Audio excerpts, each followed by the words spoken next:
sería antes que la sabiduría. Y esto tiene que ver por la manera como se transmitía la doctrina en los tiempos de las escrituras, que era de boca en boca. Es decir, los padres tenían que enseñar a sus hijos la doctrina y ahí se corría el riesgo de la transmisión tener algún error, alguna equivocación. Entonces se precisaba hombres sabios que consiguiesen ver si la transmisión era correcta o incorrecta. De ahí que la sabiduría es primero que la doctrina. Esto tiene que ver con lo que es difícil de ver, pero dice Pablo, le exhorta a Timoteo a que guarde el buen depósito y también le dice que guarde la forma de las sanas palabras. Y se está refiriendo a su evangelio del gran secreto en las epístolas que escribe en prisión.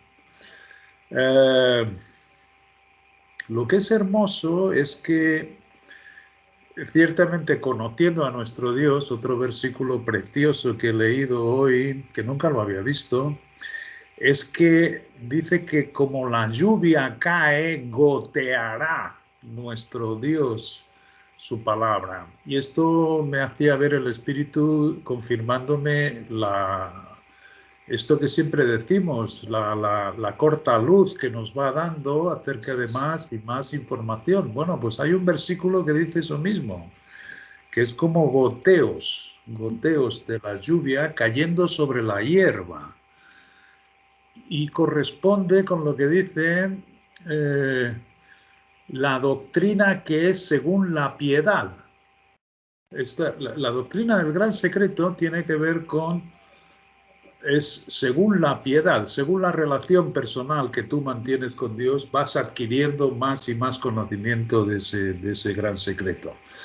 Y realmente los hombres sabios son los que, por haber escudriñado las escrituras, tanto del Antiguo como del Nuevo Testamento, consiguen ver si la exposición que se está dando de dichas escrituras son correctas o incorrectas. Es muy hermoso, pero de todas formas siempre estoy pensando lo mismo. Mientras más se engrandece nuestro Dios, menos sabemos nosotros. Es decir, ¿qué es esto de andar por la fe?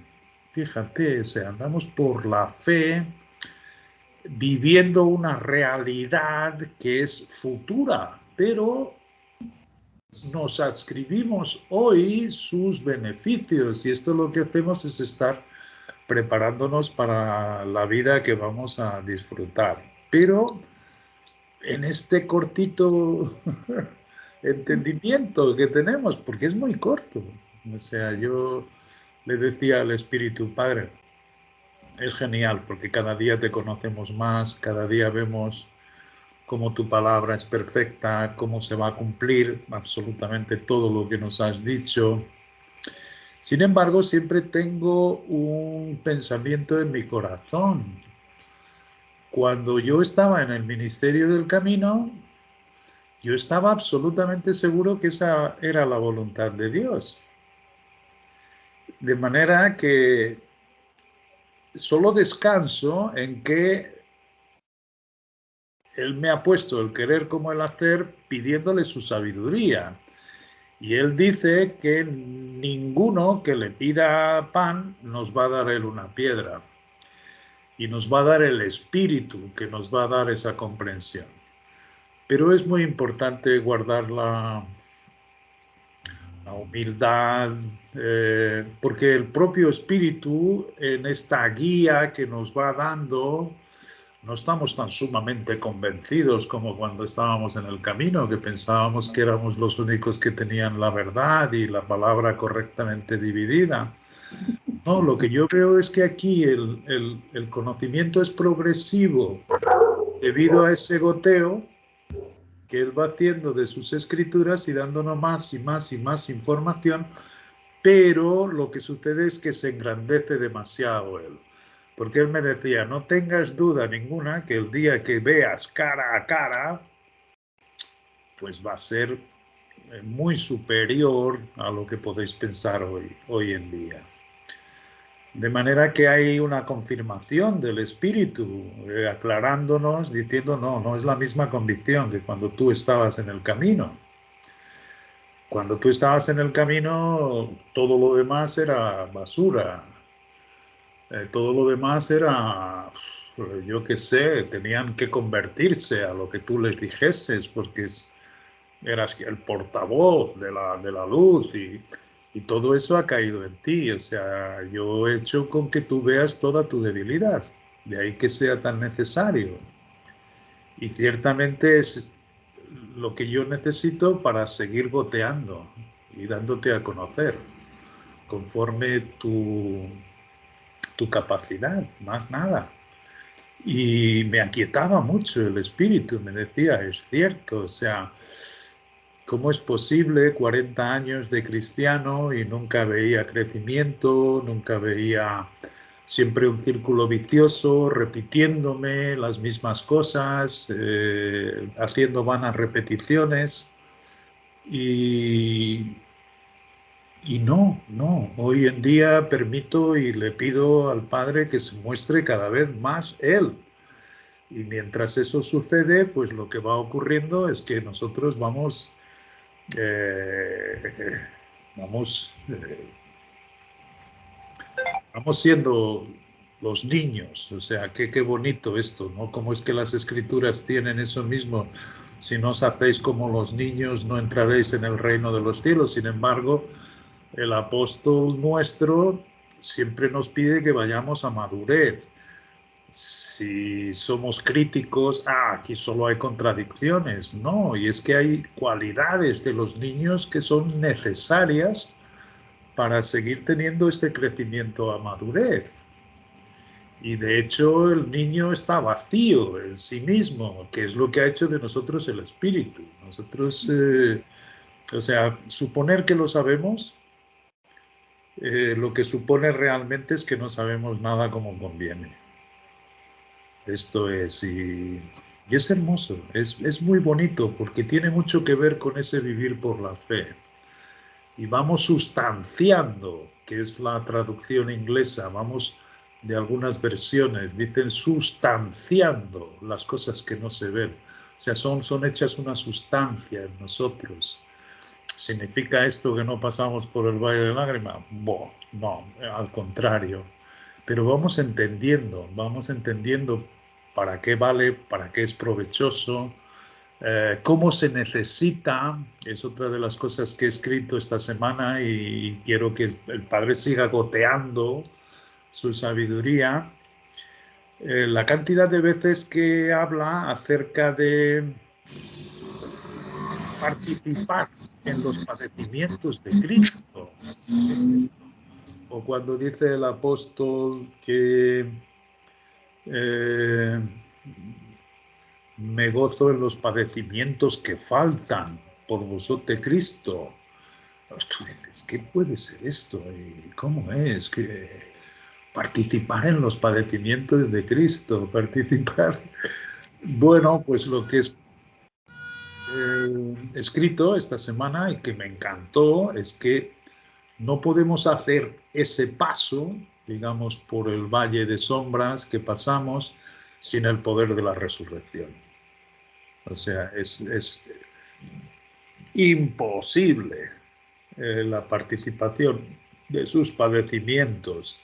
Y significa efectivamente que Él fue tentado, igual que nosotros, en todas las cosas, y por eso es poderoso para socorrer a los que se hallan en su misma tentación. Y vuelve a ser, la tentación vuelve a ser el hombre, hombre, hombre, o Cristo dentro de nosotros. Y ese conflicto solo podemos vivirlo con el poder de la resurrección. Yo estoy deseando que me caigan más gotas de ese poder de la resurrección, porque es verdad, o sea, nosotros tenemos en Corintios una lista muy grande de los padecimientos de Pablo. Y sin embargo, Pablo nunca dejaba de regocijarse. ¿Cómo es posible esto? Bueno, pues es posible con ese poder de la resurrección, del cual tengo pues muchísimas ganas que el Espíritu siga goteando su sabiduría. De manera que muchas cosas, pero de todo nos aquieta el Espíritu nuestro Dios y nos dice, otra cosa hermosa, estaba también hace 2 mañanas atrás pensando, Padre, ¿qué diferencia hay entre vanas repeticiones? Porque tú dices, la palabra de Cristo mora en abundancia en vosotros.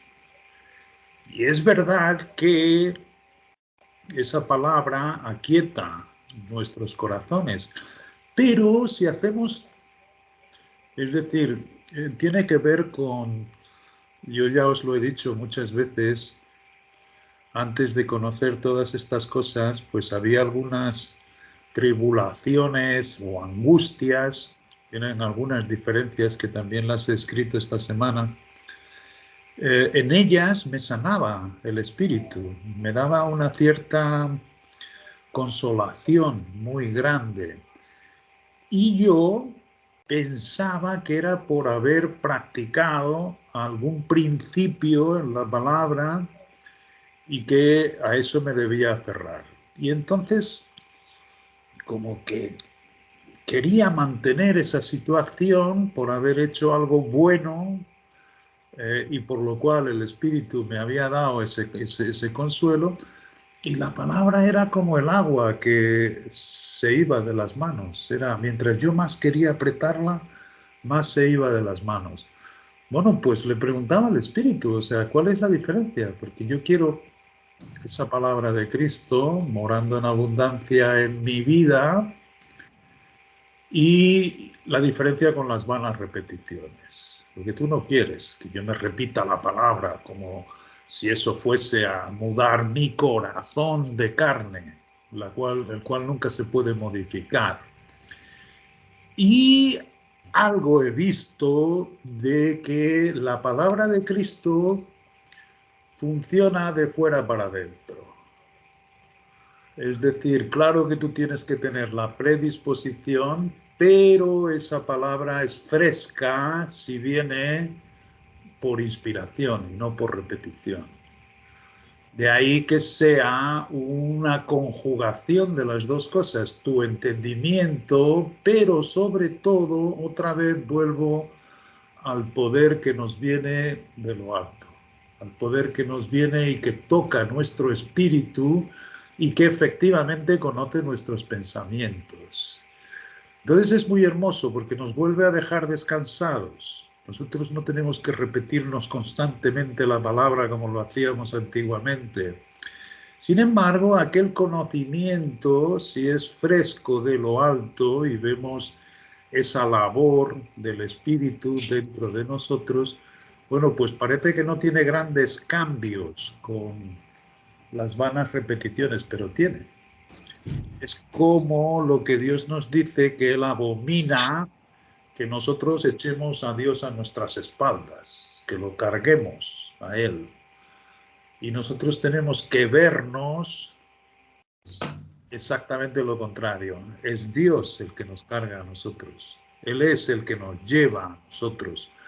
Bueno, pues tiene que ver. Estos son goteos, goteos de la palabra que nos da el consuelo, que nos da la paz, que nos hace conocerlo. Es que es eso mismo, es por lo que Pablo lo dice en Efesios, tal vez por eso pienso que pueda ser el libro en que deberíamos acercarnos. Y Pablo, como sabéis, el propio no encuentra las palabras para dar a conocer el gran secreto y para, cuando ha dado unas 6 o 7 frases que son muy significativas en los primeros versículos de Efesios y entonces hace una oración por cada uno de nosotros y le pide a Dios que le dé ese tal espíritu de sabiduría y de revelación en el conocimiento de Él y además para que conozcamos pues el poder de su resurrección. De manera que es eso, goteos, en el que también además nos va explicando todo en sus escrituras. De ahí que esté muy satisfecho con que hayamos emprendido al Apocalipsis, porque es lo que ahí viene, es lo que ahí viene. Hemos atendido a la palabra profética más cierta y segura, que estaba pues toda la iglesia de los hechos aguardando que de un momento para otro sucediesen. Qué bonito, porque se han hecho luz en muchísimos versículos que antes no entendíamos, como por ejemplo ese. Muchos de esta generación no verán la muerte hasta que todo esto suceda. Y se está refiriendo efectivamente cuando acabase este intervalo que nadie conocía, nadie, literalmente nadie, se vuelven a retomar todas las cosas en el mismo punto donde se dejaron. De manera que nuestro Señor Jesucristo hablaba de esa generación que ahí viene, cuando acabe la gracia y comiencen sus juicios, como si fuese la misma que cuando Él andaba por esta tierra. Se han hecho muchas cosas, mucha luz, muchísima luz en este gotear de nuestro Padre. Pero sobre todo, yo creo que lo que Él siempre ha procurado es la relación personal, amorosa y muy misericordiosa con cada uno de nosotros. Ya para acabar, porque claro que Amparo tiene que exponer lo que tenga ahora, pero me estaba acordando de otra cosa que he escrito y que era muy hermosa. Pero no, voy a dejar Amparo y después entonces os comentaré que me parece consolador y por eso lo haré disponible. Amparo. Bueno, listo. Entonces, Sandrita, ¿tú quieres iniciar con una oración ya para entrar en materia, por favor? Sí.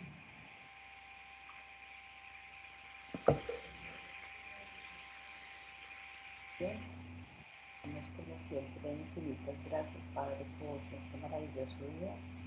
Gracias, Padre, porque estamos aquí presentes, tus hijitos amados, Padre. Gracias, Padre, por darnos la oportunidad de poder hablar contigo, de poder comunicarnos contigo, Padre, de tener esa comunión, Padre Celestial, directa. Gracias también por ese maravilloso espíritu que nos has dejado, ese Cristo que cada día crece en cada uno de nosotros.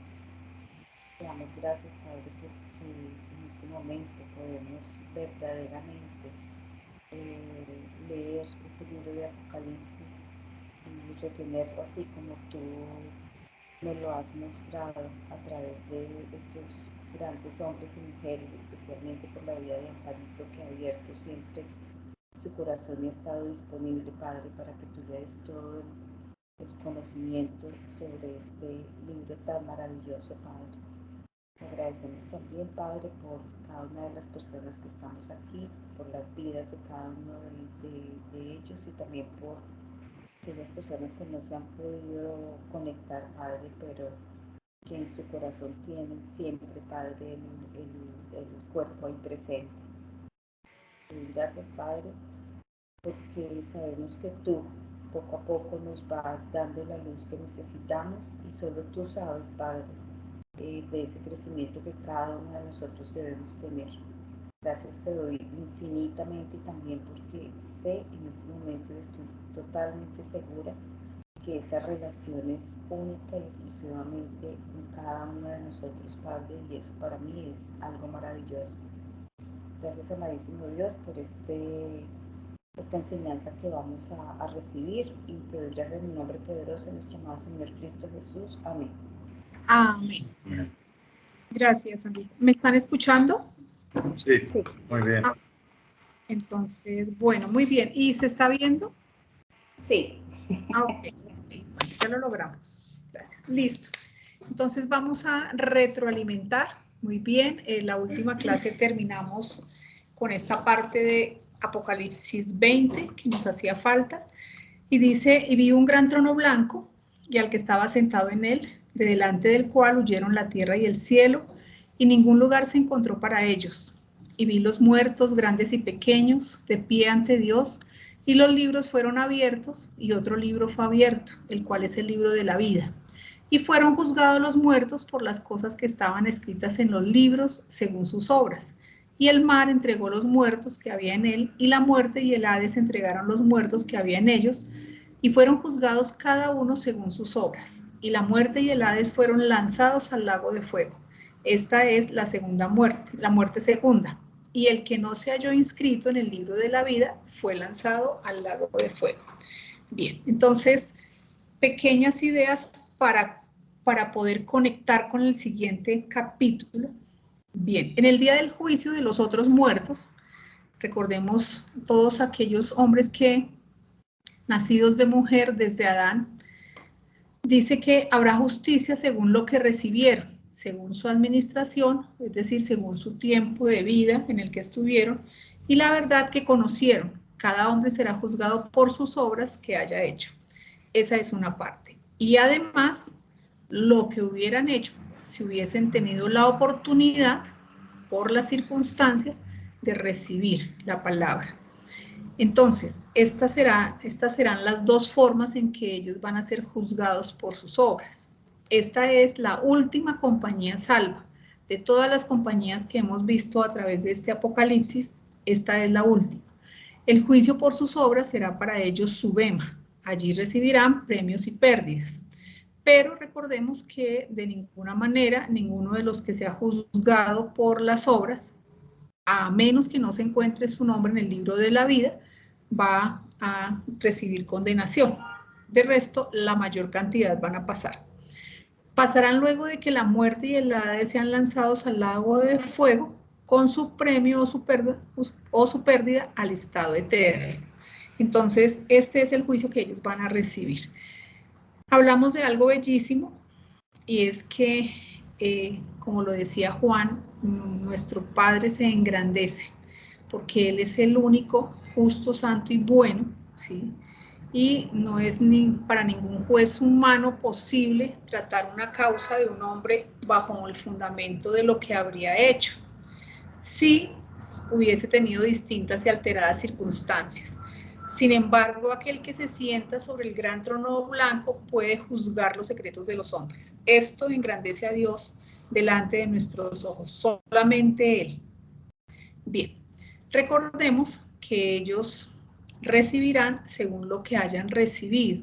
Y aquí, entonces, muy importante, hablábamos de ciudades que vieron milagros, señales y maravillas y sin embargo no se arrepintieron. Y dice acá que van a haber otras ciudades como Tiro, Sidón, Sodoma, que van a ser más tolerables que aquellas que recibieron. Entonces va a ser un juzgamiento justo, de acuerdo a lo que cada uno recibió. A seguir al juicio, según las obras, viene la segunda muerte. Y dice en Apocalipsis 20:14, y la muerte y el Hades fueron lanzados al lago de fuego. Esta es la muerte segunda. Muy importante que es aquí donde termina todo. El Hades, la muerte, los cielos actuales, la tierra actual, todo habrá llegado a su fin. Hasta aquí, todas las cosas que causaron tristeza, angustia, ofensa, tropiezo, quedaron destruidas. Y ahora viene lo último, que es la instauración del reino eterno. Entonces, muy importante tener en cuenta esto. El libro de la vida, tan solo este libro, se conecta con la segunda muerte. El destino de los que no se hallen en ese libro de la vida, pues es el lago de fuego. No se introducirá a ninguna persona en la segunda muerte como resultado del juicio de sus obras. Entonces, por las obras nadie va a ser condenado, solamente si su nombre no es hallado en el libro de la vida. Y leíamos que, por ejemplo, los adoradores de la bestia, nunca sus nombres estuvieron escritos en este libro. O sea que ellos van justamente con esta simiente que es del adversario, van a ser lanzados al lago de fuego. Y hay otra promesa donde dice a los vencedores que no borrará el nombre de este libro. Entonces, esto significaría, y quedó en consideración, que de pronto en algún punto en la vida de alguno de los verdaderos hijos de Adán suceda una cosa tan terrible donde exista la posibilidad que su nombre sea raído del libro de la vida. Y nos remitimos aquí a Moisés, en Éxodo 32:32 dice, y si no, ráeme ahora de tu libro que has escrito. O sea, existe esta posibilidad. Y mirábamos entonces acerca de por qué esta posibilidad. Y viene lo más importante a través de toda la palabra, que tiene que ver con el trigo y la cizaña. Es el gran propósito de todas las edades, separar el trigo de la cizaña. Nuestro Dios no quiere que pongamos los ojos en quién es de una simiente o de la otra. No es nuestra situación. Nuestra lucha es contra potestades en los lugares celestiales. Hay que tener la plena convicción que cada uno irá a quedar en la mejor posición que le otorgue el Padre, y esa va a ser la mejor para cada uno. Algo muy bello que Juan nos compartió: los mansos heredarán la tierra, se habla de largo y ancho, los vencedores la Jerusalén celestial, largo, ancho, profundo, y aquellos vencedores, los del gran secreto, nosotros los de los cielos más altos, tenemos largo, ancho, profundo y altura, ¿sí? Es lo más que hay. Muchos en el trono blanco se salvarán, muchos, aún aquellos, el trigo, que siguen la corriente de este mundo. Entonces, la salvación en este trono blanco va a ser grande. Dios es un Dios amoroso, que Él para nada nos coloca en una situación que no pueda ayudarnos, a menos que haya algo muy grave que nos borre del libro de la vida. Bien, considerábamos entonces la posibilidad efectivamente que algún trigo se comporte de una manera tan pecaminosa que haya pasado a ser cizaña. Y Juan nos compartía su experiencia del cultivo de arroz, donde efectivamente semillas que no son buenas se convierten en arroz bravo, es decir, que no sirven para el consumo humano, y hay esa posibilidad de que suceda. Finalmente, la última de las compañías vendrá a ser también llamada. Entonces, justo con todas las otras compañías que hemos visto, esta también va a ser llamada al bema, sufriendo pérdida por sus obras o siendo recompensados y hallados en el libro de la vida. Nadie va a ser condenado que no sea cizaña. Ahora entonces todo está dispuesto para el último y gran acto, la venida de los nuevos cielos y de la nueva tierra. Aquí se da vuelta a la página. El movimiento final en el gran propósito de las edades. Eso quiere decir que estamos a puertas de terminar con este libro de Apocalipsis, aunque todavía hay algunos detalles que podemos ver. Bien, entonces los nuevos cielos y la nueva tierra ocupan el capítulo 21 y una partecita hasta el versículo 5 del capítulo 22. Voy a leer esta primera parte para empezar a mirar aspectos de lo que va, de lo que viene. Dice en Apocalipsis 21:1: vi, Juan, un cielo nuevo y una nueva tierra, porque el primer cielo y la primera tierra pasaron, y el mar ya no existía más. Y yo, Juan, vi la santa ciudad, la nueva Jerusalén, descender del cielo, de Dios, dispuesta como una esposa ataviada para su marido. Y oí una gran voz del cielo que decía: he aquí el tabernáculo de Dios con los hombres, y Él morará con ellos, y ellos serán su pueblo. Y Dios mismo estará con ellos como su Dios. Enjugará Dios toda lágrima de los ojos de ellos, y ya no habrá muerte, ni habrá más llanto, ni clamor, ni dolor, porque las primeras cosas pasaron. Y el que estaba sentado en el trono dijo: he aquí, yo hago nuevas todas las cosas. Y me dijo: escribe, porque estas palabras son fieles y verdaderas. Y me dijo: hecho está. Yo soy el alfa y la omega, el principio y el fin. Al que tuviere sed, yo le daré gratuitamente de la fuente del agua de la vida. El que venciere heredará todas estas cosas, y yo seré su Dios, y él será mi hijo. Pero los cobardes e incrédulos, los abominables y homicidas, los fornicarios y hechiceros, los idólatras y todos los mentirosos tendrán su parte en el lago que arde con fuego y azufre, que es la muerte segunda. Vino entonces a mí uno de los 7 ángeles que tenía las 7 copas llenas de las 7 plagas postreras, y habló conmigo diciendo: ven acá, yo te mostraré la desposada, la esposa del Cordero. Bien, entonces viene una segunda parte que más adelante vamos a trabajar, y como les dije, va hasta el capítulo 22, versículo 5. Bien, entonces el propósito grande de dar la vuelta a la página es que todas las cosas son nuevas. Por eso dice Juan: vi un cielo nuevo y una tierra nueva, ¿sí? Porque, y da la razón, el primer cielo y la primera tierra pasaron y el mar ya no existía más. Bueno, muy bien. Acerca de los cielos y de la tierra, ya debemos tener claro que en las escrituras los dividen en 3 grandes secciones o 3 clases de cielos. El primero, el cielo y la tierra, que fueron creados en el comienzo.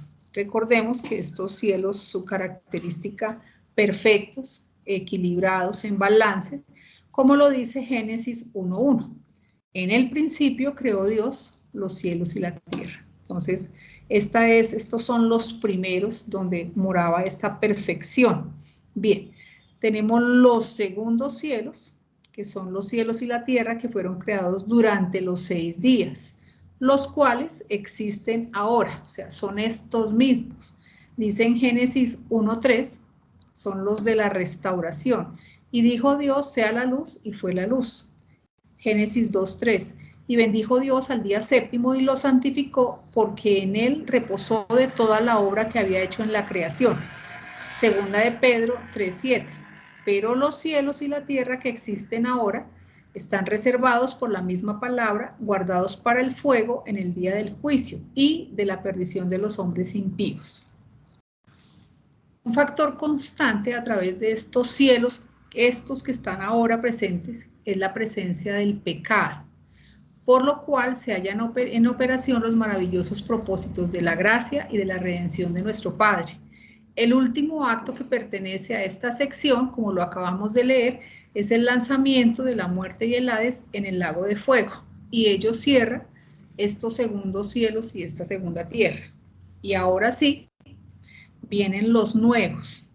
En 2 de Pedro 3:13 dice: pero nosotros esperamos, según sus promesas, cielos nuevos y tierra nueva, en los cuales mora la justicia. Entonces ya hay otra característica. Ya no está la presencia del pecado, sino en aquellos mora la justicia.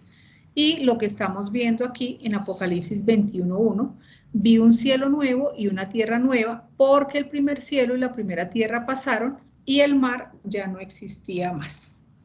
Bien, entonces, en esta primera parte, que es la parte general, todas las cosas, viene desde el versículo 21, capítulo 21, versículos del 1 al 5. Es una porción, que es la primera que vamos a trabajar.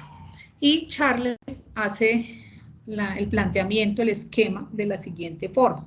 Dice que en el versículo 1 habla de el nuevo cielo y la nueva tierra. Una parte B de este primero es el cielo y la tierra precedente pasaron. Y una parte C de este mismo versículo, fíjense, el mar no existe más. Esos son los 3 aspectos del primer versículo. Vi un cielo nuevo y una tierra nueva, porque el primer cielo y la primera tierra pasaron y el mar no existía más. Miremos el segundo versículo. Dice que habla de la santa ciudad. Y yo, Juan, vi la santa ciudad. Otro aspecto dice que es el tabernáculo. Y dice la nueva Jerusalén, descender del cielo de Dios dispuesta como una esposa ataviada para su marido. Ahora, en el versículo 3, y oí una gran voz del cielo que decía: he aquí el tabernáculo de Dios con los hombres. Entonces, fijémonos, en el centro está la santa ciudad y el tabernáculo. Ahora viene el versículo 4, dice, enjugará Dios toda lágrima de los ojos de ellos. Es decir, que la muerte no existe más. Una parte B, las cosas precedentes pasaron. Y dice, y ya no habrá más muerte, ni habrá más llanto, ni clamor, porque las primeras cosas pasaron. Y por último, en el versículo 5, y el que estaba sentado en el trono dijo, he aquí yo hago todas las cosas nuevas. Entonces, si miramos cómo el esquema efectivamente tiene su parte central, que es la santa ciudad, el tabernáculo, y las demás cosas concuerdan. El nuevo cielo, la nueva tierra, concuerda con el versículo 5, todas las cosas hechas nuevas. El B dice, el cielo y la tierra precedente pasaron. El B, del versículo 4, dice, las cosas precedentes pasaron. El C dice que el mar no existe más. Y el C, del versículo 4, la muerte no existe más. Entonces, es maravilloso la perfección de la palabra. Entonces, nos vamos a enfocar básicamente en esta primera parte, que son las cosas hechas nuevas. Bien, estos 5 versículos son suficientes para referir los nuevos cielos y la nueva tierra. Mientras que lo que resta, que ya les comenté, que va hasta el capítulo 22, versículo 5, hacen la descripción de todo cuanto el vencedor va a heredar, ¿sí?, de aquí en adelante. Y Charles lo llama las cosas heredadas. Entonces, en la primera parte se trabajan las cosas nuevas, que hablan de 5 versículos, y el resto hablan de al que venza lo que le va a heredar. Bien, viene lo más importante. Tan absoluta y completa es la mudanza que tiene lugar, que la Escritura enfatiza que el anterior cielo y la anterior tierra, las cosas anteriores pasaron. Ella vuelve y retoma y dice, porque todo lo anterior ya pasó.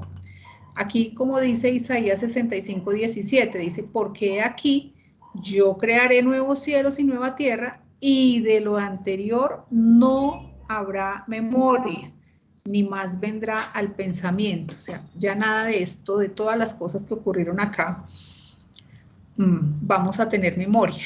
Ahí, entonces, pues, sé que podríamos hacer consideraciones, no sé qué, porque pues sé que algunas personas podemos pensar, bueno, y entonces lo que se hizo acá de la familia, bueno, qué sé yo. Entonces, no sé, ahí sí toca hacer esas consideraciones. Bien, aquí hay un repetido énfasis sobre la desaparición de las cosas anteriores, el completo cesar de la muerte.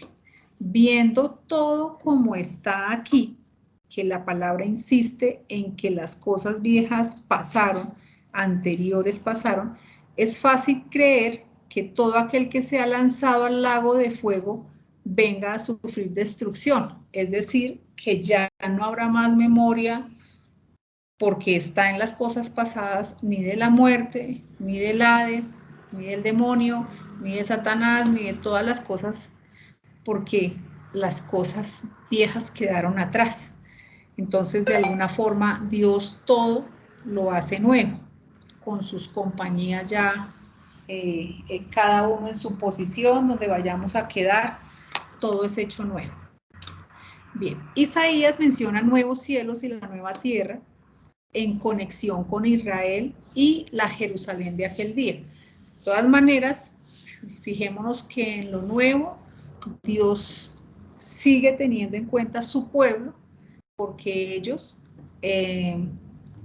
siempre fueron el centro de toda la palabra. Dice Isaías 65, 17, porque aquí yo crearé nuevos cielos y nueva tierra, y de lo primero no habrá memoria, ni más vendrá el pensamiento. Mas os gozaréis y os alegraréis para siempre en las cosas que yo he creado. Fantástico. Porque aquí que yo traigo a Jerusalén alegría y a su pueblo gozo. Y me alegraré con Jerusalén y me gozaré con mi pueblo.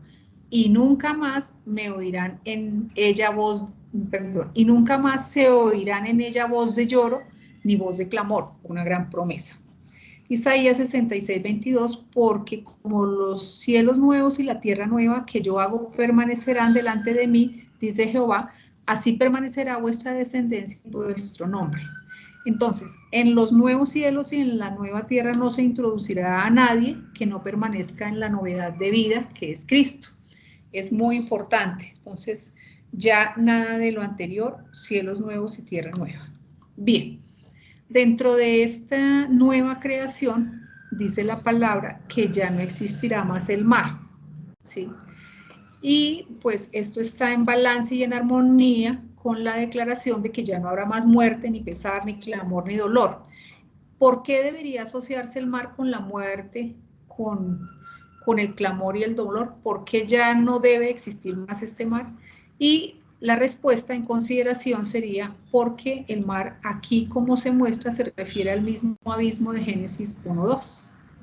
Entonces, recordemos que en Génesis 1:2, que es cuando fue la hecatombe para esos primeros cielos y primera tierra, la tierra llegó a estar desordenada y vacía y efectivamente las tinieblas estaban sobre la faz del abismo. Pero ya esta faz del abismo, pues sabemos que es allí en el abismo donde es la habitación de los demonios, bueno, todo lo que ya pudimos conocer en Apocalipsis. Entonces, teniendo en cuenta el gran cambio, mudanza cósmica, esto es el objetivo hacia el cual se había dirigido toda la creación. Es decir, que ya todo esto que había estado pasando ya no existirá más. Entonces, este mar como tal, que se relaciona con el abismo, pues la idea es que tampoco ya va a existir más. Siempre recordemos que Dios tiene un mar de vidrio que habla de la calma allá en su lugar celestial. Entonces, nada ya más se relaciona el abismo con el mar ni con las cosas anteriores. Bueno, luego de la introducción, Juan se centra sobre una fase de este nuevo estado. Entonces vamos a ver en estos nuevos cielos y en esta nueva tierra, vamos a ver qué es lo que pasa. Versículo 2 dice, y yo Juan vi la santa ciudad. Entonces es lo primero que aparece. La nueva Jerusalén descender del cielo de Dios, dispuesta como una esposa ataviada para su marido. Entonces se hace de nuevo una pausa y una posterior expansión. Aquí el tema se resume con riqueza de detalles. Es nombrada, la ciudad es nombrada y habla de esa ciudad que es la Nueva Jerusalén.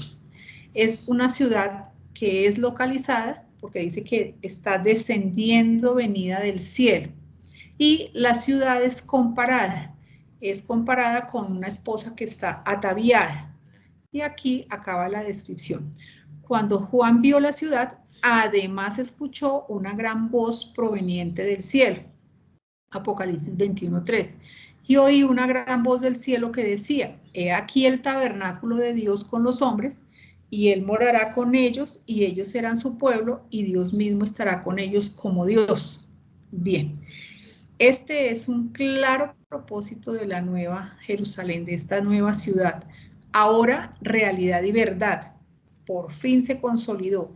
Todo cuanto aquel tabernáculo sería en tipo para Israel, posteriormente vendrá a ser para todos los hombres. Ya no estará restringido única y exclusivamente al pueblo de Israel. Entonces, aquí en esta nueva ciudad, ¿sí?, se habla de una fiel compañía. Recordemos que esta Jerusalén celestial es llamada la esposa novia del Cordero. Y nosotros pues ya trabajamos esta parte, lo vimos antes.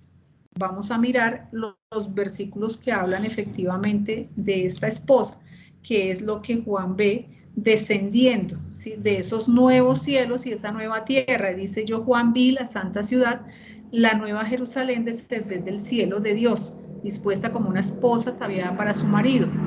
En el versículo 9 dice, vino entonces a mí uno de los 7 ángeles que tenían las 7 copas llenas de las 7 plagas postreras, y habló conmigo diciendo, es el mismo ángel, ¿no?, ven acá, yo te mostraré la desposada, la esposa del Cordero. Y me llevó en el espíritu a un monte grande y alto y me mostró la gran ciudad santa de Jerusalén que descendía del cielo de Dios. Bien, ser parte de la esposa del Cordero tiene que ver con las recompensas. Recordemos que esta compañía que conforma la esposa, la anterior novia, son los vencedores de todos los tiempos del pueblo de Israel, ¿sí? Son el hijo de la mujer, que ya hemos hablado. Entonces, recordemos un poco de historia muy resumida acerca de quién es esta esposa, que esta ciudad que es comparada con la esposa. Entonces, Israel, como tal, el pueblo, es llamada la esposa de la juventud en el Antiguo Testamento. Isaías 54:6 dice, porque como a mujer abandonada y triste de espíritu te llamó Jehová, y como a la esposa de la juventud que es repudiada, dijo el Dios tuyo.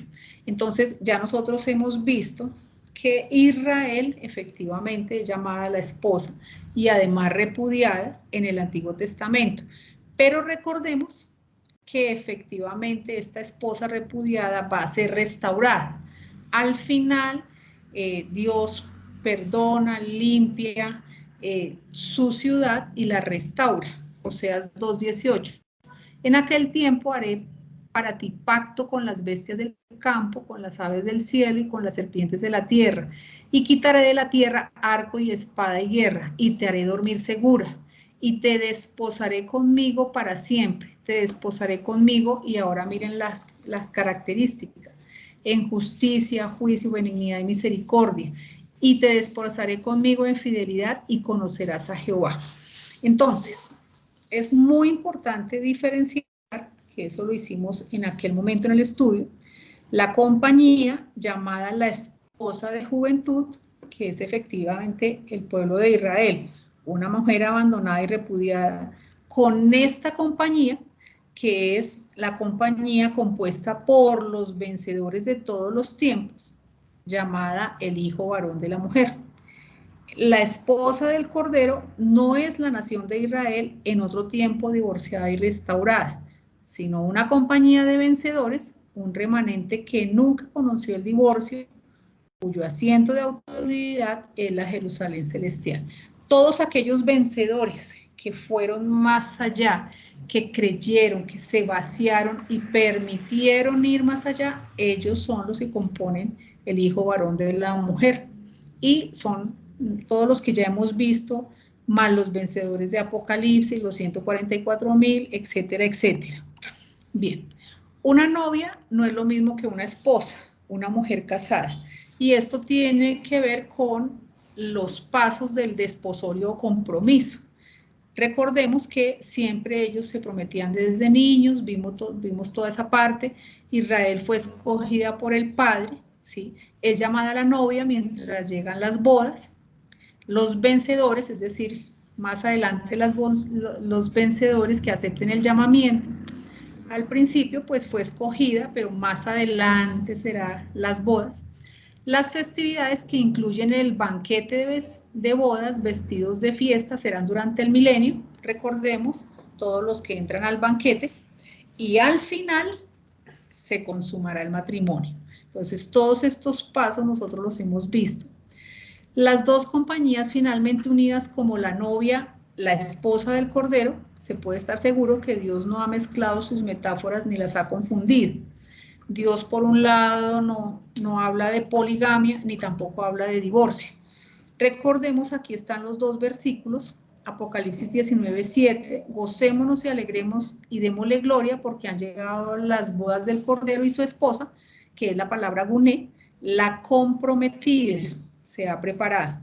Y ahorita lo que estamos viendo en Apocalipsis 21:2, y yo, Juan, vi la santa ciudad, la nueva Jerusalén, descender del cielo de Dios, dispuesta como una esposa, y aquí es la palabra nupe, que está ataviada para su marido.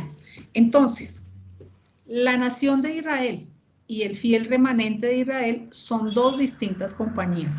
Una es la nación total llamada la esposa en el Antiguo Testamento, y otra, el fiel remanente de Israel hasta el tiempo del cielo nuevo y la tierra nueva.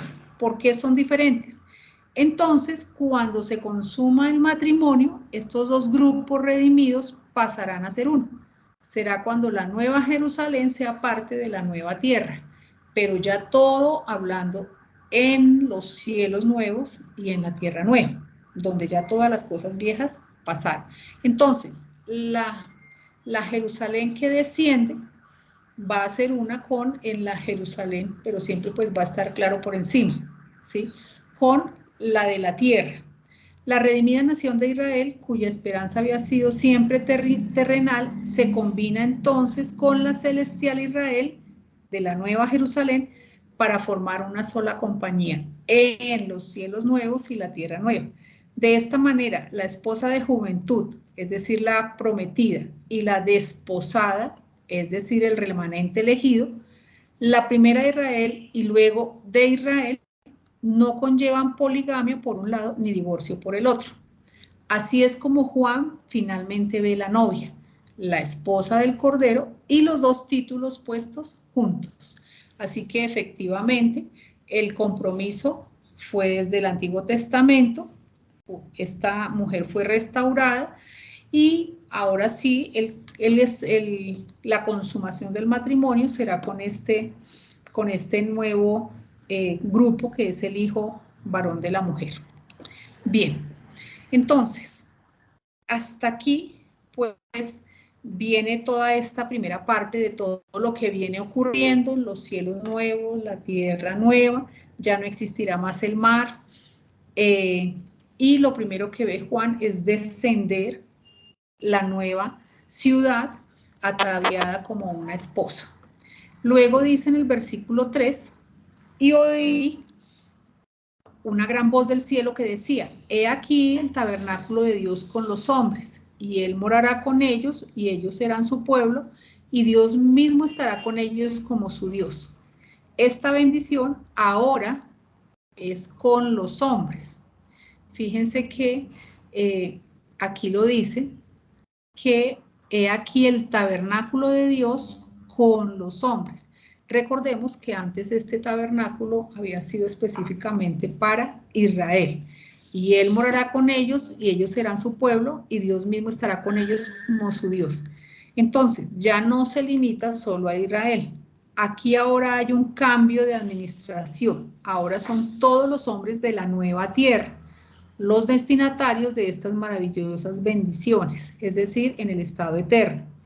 Por fin, al igual que antes de la caída, Dios vuelve a morar con los hombres en general. Estos hombres son referidos como las naciones, como lo dice Apocalipsis 21-24. Y las naciones que hubiesen sido salvas andarán a la luz de ella, y los reyes de la tierra traerán su gloria y honor a ella. Sus puertas nunca serán cerradas de día, pues allí no habrá noche. Llevarán la gloria y la honra de las naciones a ellas. Entonces, ya el tabernáculo de Dios va a ser con los hombres. Bien, recordemos que todo esto estuvo profetizado desde el Antiguo Testamento. Dice en Éxodo 25:8, y harán un santuario para mí y habitaré en medio de ellos. Ezequiel 43:7 parte A, y me dijo, hijo de hombre, este es el lugar de mi trono, el lugar donde posaré las plantas de mis pies, en el cual habitaré entre los hijos de Israel para siempre. Zacarías 2:10, canta y alégrate, hija de Sión, porque aquí vengo y moraré en medio de ti, ha dicho Jehová. Zacarías 8:3, así dice Jehová, yo he restaurado a Sión y moraré en medio de Jerusalén, y Jerusalén se llamará ciudad de la verdad. Y el monte de Jehová de los y en el monte de Jehová de los ejércitos, monte de santidad. Bueno, y aquí entonces voy a detenerme y comentarles.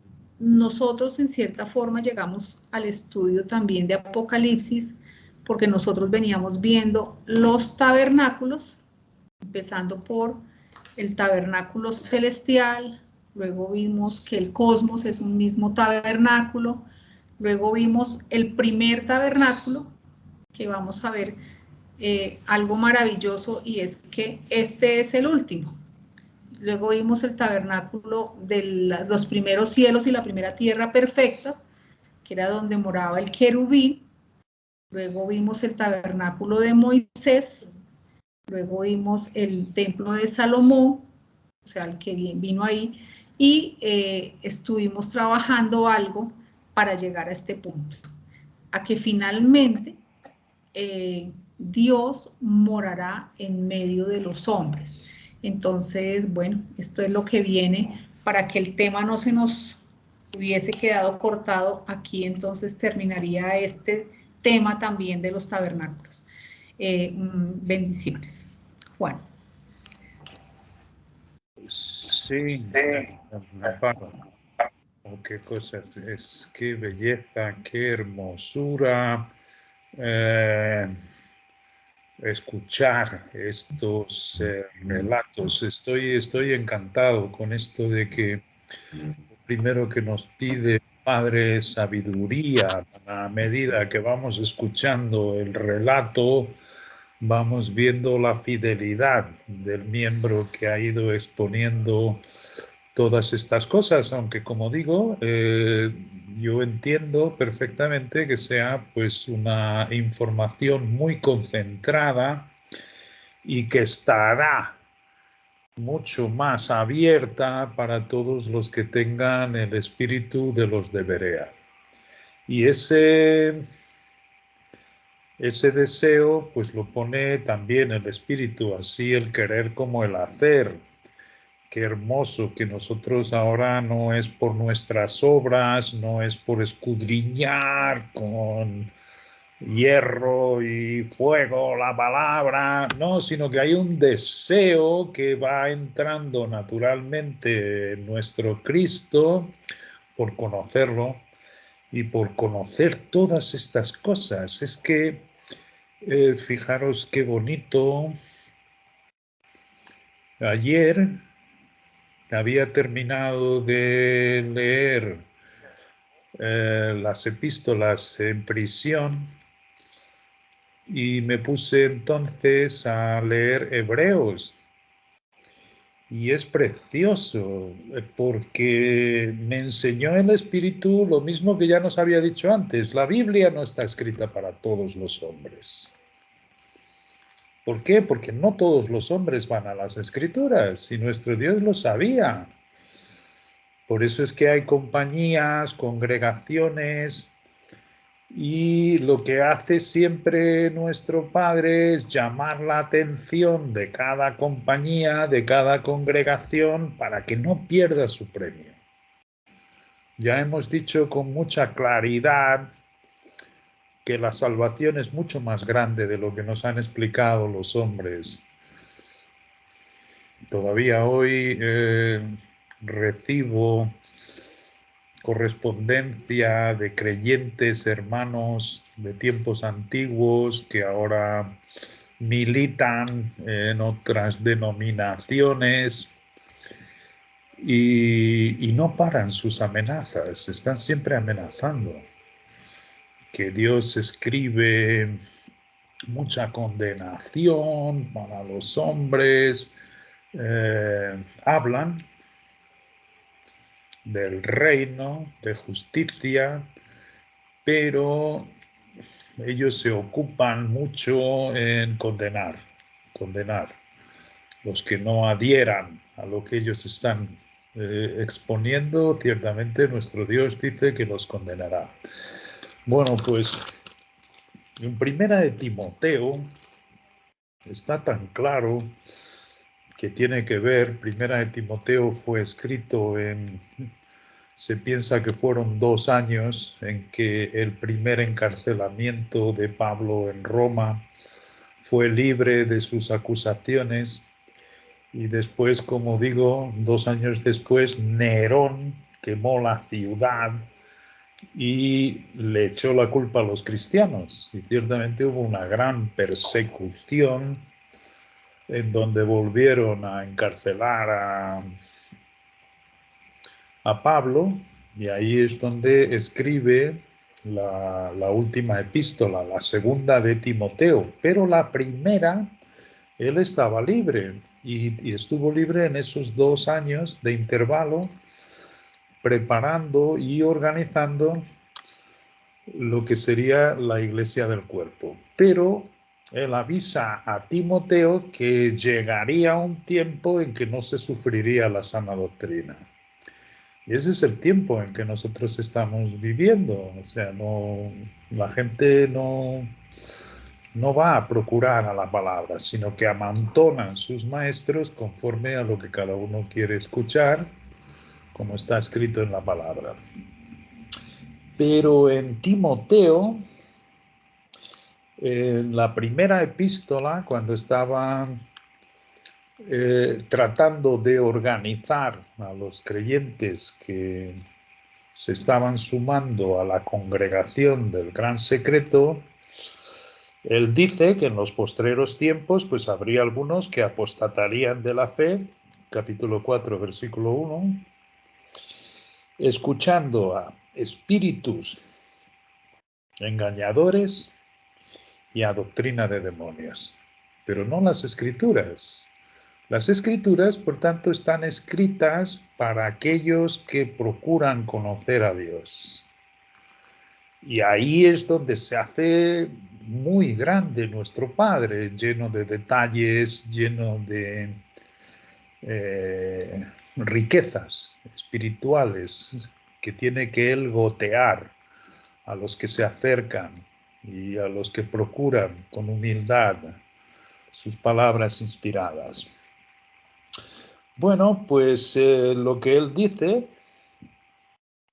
en este capítulo 4, en el versículo 9, dice: palabra fiel es esta y digna de ser recibida por todos los que se acercan, por todos los que os acercáis a mi palabra, que por esto mismo trabajamos y sufrimos oprobios. Otra vez el tal padecimiento que hay que enfrentarlo siempre con el poder de la resurrección. De ahí que Pablo estuviese siempre haciendo esta lista en que nosotros vemos con tantos padecimientos, pero nunca dejaba su regocijo.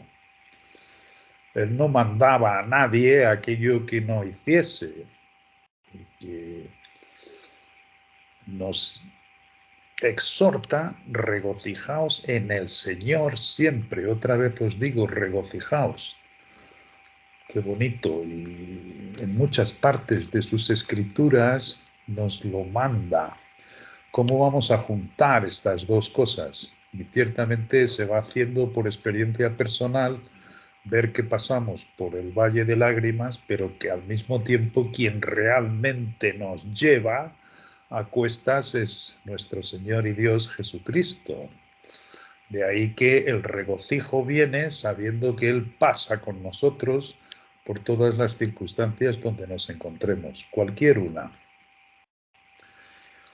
Que por esto mismo trabajamos y sufrimos oprobios, dice Pablo, porque esperamos en el Dios viviente, que es Salvador de todos los hombres, versículo 10, mayormente de los que creen. Por tanto, es el Salvador de todos los hombres, mayormente, también es primeramente, en primer lugar, por los que creen, de los que creen. Pero decir que nuestro Dios condena a todos los que son, como hacen las denominaciones y como hemos hecho nosotros, pensado en tiempos pasados, no, cuando este Cristo se forma en nosotros vamos viendo su gran misericordia. Lo que os decía que estaba escribiendo esta semana es que jactarse, gloriarse, alabarse a uno propio no siempre es algo negativo, sino que debemos procurar en las Escrituras que jactancia se nos permite. Y hay un versículo que dice efectivamente que no se alabe el sabio en su sabiduría. Fíjate, por mucho que conozcamos, esto no es motivo de jactancia, porque es un goteo que hace nuestro Dios en nuestro espíritu. Así que ahí no hay jactancia de nuestra parte. Dice también que el valiente no se jacte en su valentía. Es decir, hay hombres más osados, menos osados, pero el que es valiente que tampoco se jacte en su valentía. Ni el rico en sus riquezas. Estos son áreas en la vida que el hombre natural, el que no cree, no el que no esté salvo, sino el que no cree, pues se jacta a sí mismo. Pero en esto se jacte aquel que se quiera jactar, en conocerme a mí y saber que yo soy Señor. Esto es tan precioso porque Él nos permite que a medida que se nos va dando a conocer, nos jactamos y de ahí también jactarnos en nuestra debilidad, que es la vía por la cual Él se engrandece y se lleva toda la gloria. Esto es precioso. Pero fijaros bien qué lindo que está aquí escrito en la epístola para la congregación del Gran Secreto, la compañía del Gran Secreto, y dice lo que ha dicho Amparo esta noche, que ni mucho menos en el trono blanco, ahí lo que ciertamente va a comparecer es otra compañía. De aquí también que averigüemos que el tal Bema no es un acontecimiento aislado, porque todas las compañías salvas tienen que pasar al Bema. Y lo que estamos viendo es que cada uno tiene su Bema, que es donde ciertamente sabemos por Corintios que se acumulan los premios o las pérdidas. O las pérdidas, así mismo.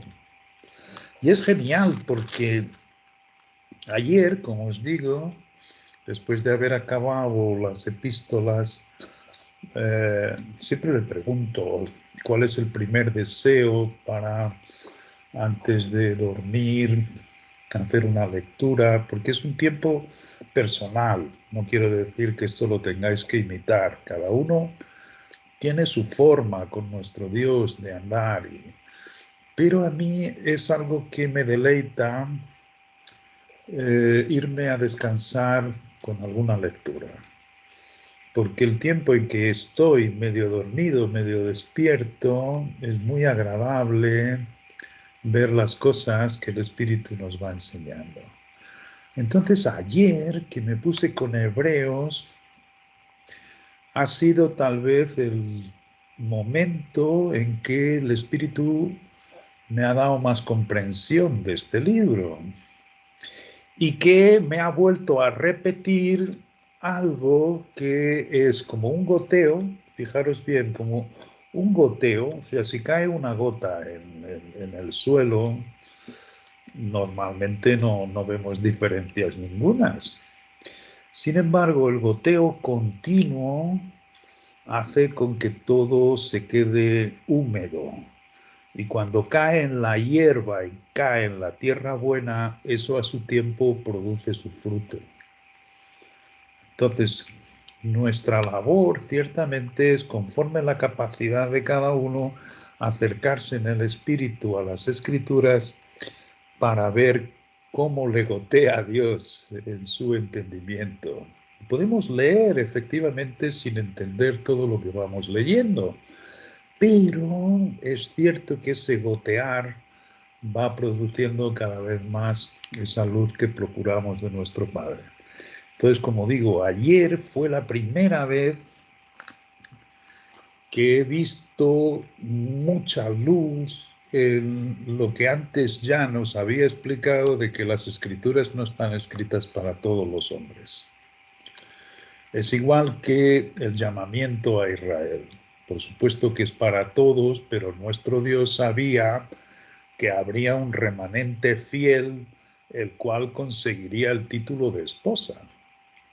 Mientras tanto, ciertamente Israel fueron todos llamados, y es como dice ese versículo, muchos son los llamados, pero pocos los escogidos.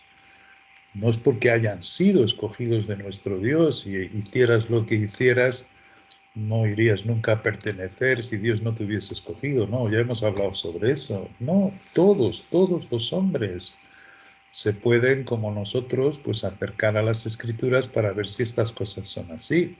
Pero nuestro Dios sabía perfectamente que muchísimos no se acercarían a las Escrituras, o que algunos se acercarían a las Escrituras y serían como la simiente que caía junto al camino, que venían las aves del cielo y se las comían. Otros caían entre cardos y espinos, y eso ahogaba ciertamente la buena semilla. Por tanto, todo esto lo conocía y lo sabía nuestro Dios.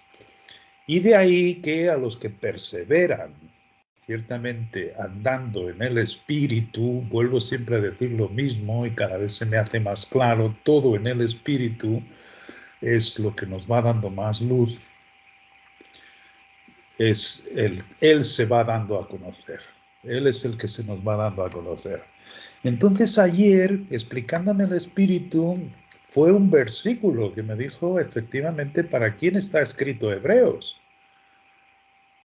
Aunque todo Israel pudiese estar invitado, no todo Israel se acercaba a las Escrituras. De manera que en el capítulo 3 de Hebreos dice Pablo a sus hermanos, y esto es cuando escribe Romanos, ¿entendéis? Primero escribe Romanos para los gentiles y luego escribe Hebreos, y son solo avisos, diciendo realmente que Cristo está por encima de los ángeles, que Cristo está por encima de Abraham, que Cristo está muy por encima de Moisés, en fin, que Él es Dios sobre todas las cosas. Y esto se lo dice en el capítulo 3, por tanto, hermanos santos, participantes del llamamiento celestial. Por tanto, aquí se está dirigiendo a los que son de Israel del llamamiento celestial, no a los que hagan parte de los mansos y que se queden aquí en la tierra, sino del llamamiento celestial. Considerad al apóstol y sumo sacerdote de nuestra profesión, Cristo Jesús. Si vamos, esto es para quien está escrito, hermanos de los del llamamiento celestial. Si vamos un poco más adelante, porque esto vamos viendo en pocos versículos que se va repitiendo. En el capítulo 12, después de haber expuesto los vencedores en la fe, y que les dice, por tanto nosotros también, nosotros, no solo Israel, sino nosotros, los del llamamiento celestial, teniendo en derredor nuestro tan grande nube de testigos, y todos esos testigos ciertamente hacen parte de los vencedores y de los que van a la Jerusalén celestial, por todos estos versículos vamos sabiendo que esos son exactamente los destinatarios de esta epístola. Y dice en este capítulo 12, después de explicar absolutamente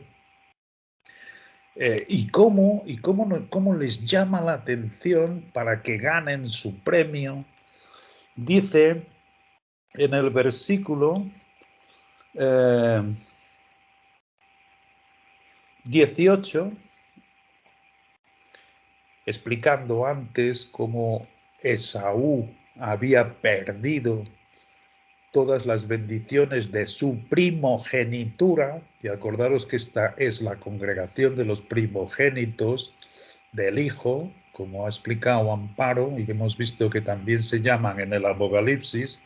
Después de explicar eso en el capítulo 10, en el capítulo 12, versículo 17, después dice: porque no os habéis acercado al monte que se podía palpar y que ardía en fuego, a la oscuridad, a las tinieblas y a la tempestad, al sonido de la trompeta y a la voz del que hablaba, la cual los que lo oyeron rogaron que no se les hablase más. Hay algunos que no tienen ni soportan la sana enseñanza. Hay algunos que leyendo las escrituras, mira, que no se me hable más. ¿Entiendes? Pero dice dónde se ha acercado y tiene que ver con lo que ha estado explicando hoy Amparo. Y dice en el versículo 22, sino que os habéis acercado al monte de Sión. Si os acordáis de los últimos versículos que ha leído Amparo, era el monte de Sión. ¿Y qué tiene que ver con esto? Dice, a la ciudad del Dios vivo. Os habéis acercado a la ciudad del Dios vivo. Le dice a este remanente del llamamiento celestial, a los cuales les hace muchos avisos para que no pierdan su recompensa.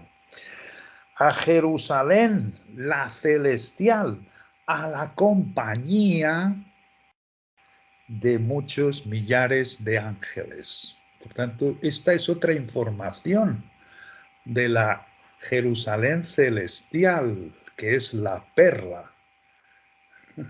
Es la perla preciosa que los mercaderes que la procuraron, encontrándola, vendieron todo y compraron aquella perla, como dice en la parábola.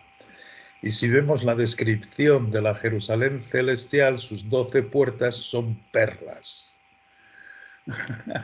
Y el número 12 tiene que ver con el gobierno. El gobierno efectivamente de todo el reino en el milenio y que heredarán también en el estado eterno una gran posición, porque será el tabernáculo de Dios con los hombres. Pero este remanente serán los que vivan más cerca. Esto es maravilloso.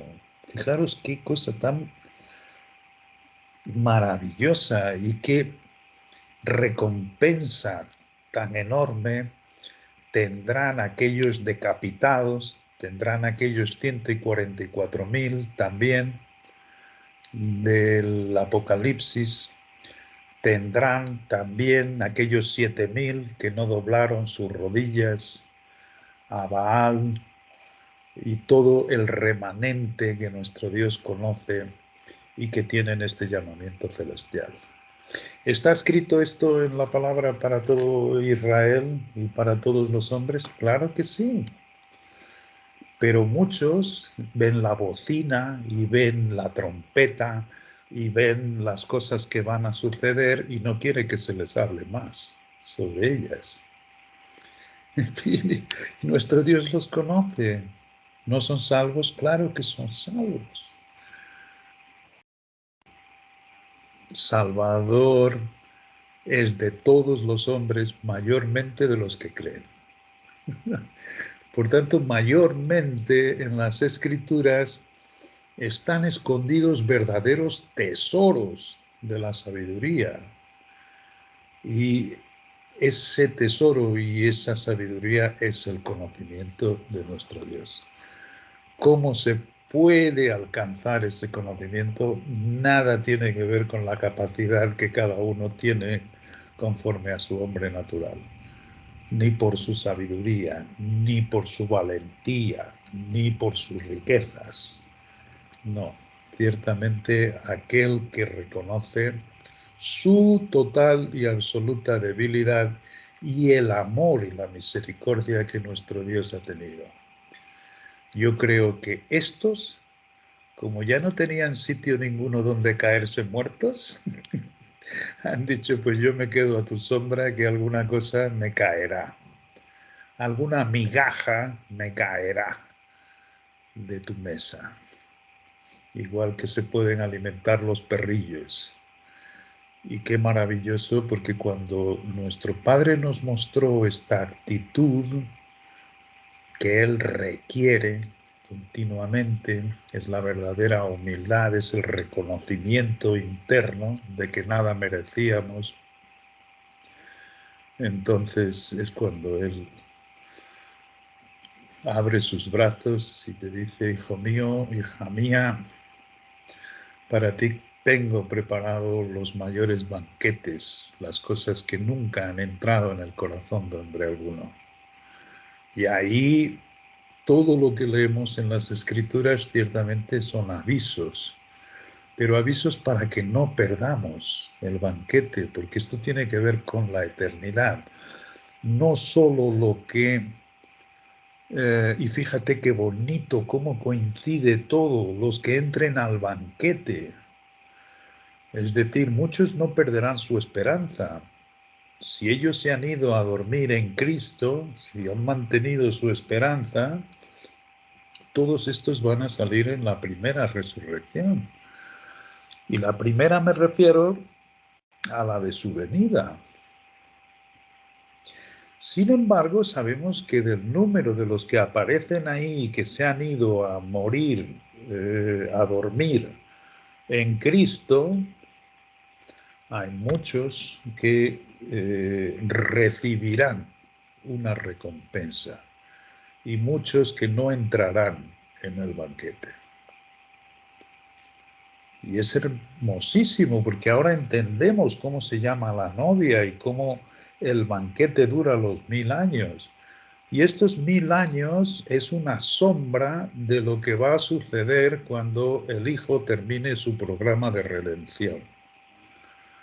Y cuando acabe el programa de redención al final de los 1000 años, cuando se presente esta última compañía, que debe ser maravilloso, y Él le entregue todas las cosas en sus manos al Dios y Padre, y sea Dios todo en todos, entonces comienzan todas estas cosas nuevas.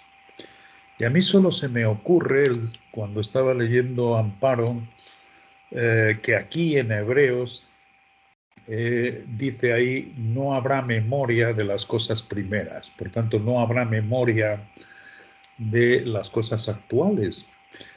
Pero en Hebreos dice que son de las cosas transitorias, de las que nuestro Dios ve como transitorias, porque las inamovibles, de esas por supuesto que va a haber memoria. Es decir, cada uno de nosotros va a ser conocido como fue conocido por Dios de antemano. Fijaros bien cuál es el propósito de Dios de cada uno. De ahí que tengamos un deseo enorme de que todo esto se dé en concreción, porque ahora solo lo disfrutamos por el goteo que va haciendo Dios de su sabiduría, dándonos a conocer más y más de toda su gloria y de toda su benignidad y de toda su misericordia. Imaginaros solo este asunto de que no haya más mar. Yo creo que el mar es efectivamente de las cosas más hermosas que esta vida tiene. Si nuestro Dios dice que allí no habrá más mar, y que efectivamente hace la conexión con el Génesis que ha leído Amparo del abismo, de las tinieblas, ¿por qué otra cosa espiritual cambiará y mudará nuestro Padre para decirnos que no nos acordaremos de Él? Es decir, la belleza, la perfección de todo lo que ahí viene es de lo que tenemos también que pedirle sabiduría a Dios, y coincide con lo que dice en Colosenses. Si habéis resucitado, como él dice, por la fe, por supuesto, esto es lo que cada vez se me hace más luz, es decir, podemos sustanciar las cosas que nos esperan por la fe.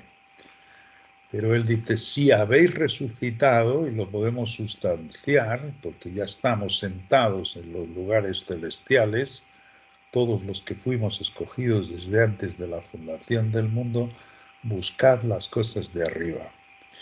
Lo que Charles Wells explica en este libro de esta profecía es que ese es el deseo más grande de todos los miembros de las diversas familias de nuestro Dios que han sido fieles a través de todos los tiempos.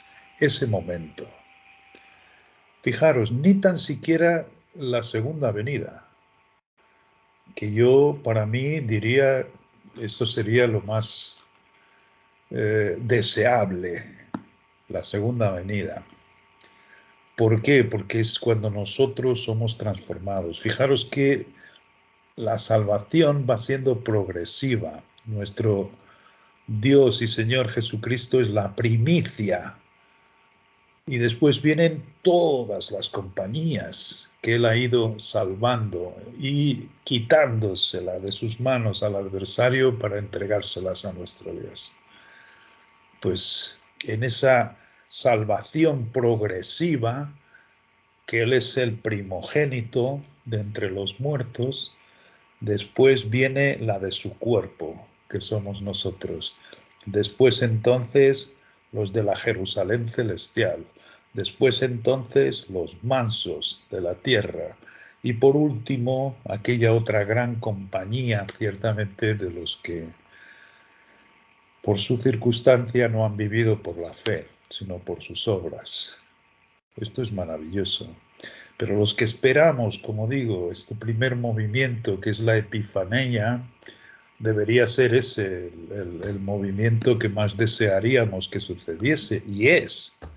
Sin embargo, Charles Wells dice que no, que lo que hay que poner los ojos es en el momento en que el Hijo acabe echando el último enemigo, el pecado y la muerte, en el lago de fuego, y le entregue todo al Padre.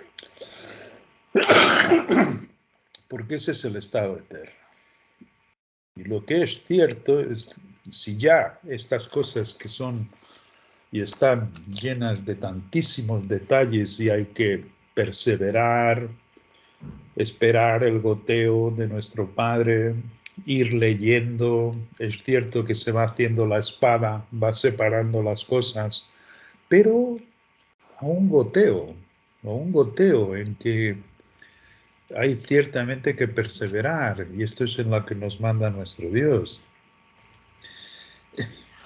Pues fijaros, si Él nos comienza a explicar estos nuevos cielos, esta nueva tierra, donde no hay muchas cosas escritas, pero es como la perla, la parábola de la perla, en el que otra vez, si fuésemos a Mateos, Él explica eso mismo, que el reino de los cielos, después de explicarlo por muchas parábolas, llega a la perla, que es el mercader que va buscando perlas y encontrando aquella, vende todas las demás. Y fijaros que esto fue lo que sucedió en la vida de Abraham, que no habló, no le dio el espíritu a hablar sobre la Nueva Jerusalén. Esto fue lo que vio Jacob, esto es lo que vieron. A esto se los mostró nuestro Dios, pero vendieron todo lo que tenía al punto de vivir aquí sin que heredasen la tierra que les había prometido. ¿Por qué? Porque esperaban la porvenir, la que Dios le mostró, la perla, lo que vendieron todo. Bueno, pues nuestro Dios progresivamente en este conocimiento de Él es el que nos va mostrando las cosas en nuestra verdadera vida, que es Cristo. ¿Entendéis? Él es el que está a la diestra del Padre y a nosotros nos manda que busquemos las cosas donde está nuestra verdadera vida, sentados a la diestra del Padre, sentados, quietecitos y callados, esperando que Él siga formándose en nosotros. Muchísimas gracias a Dios y a vosotros por permitirme compartir estas cosas.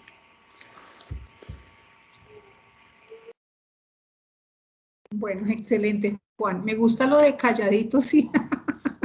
Eso está muy bien.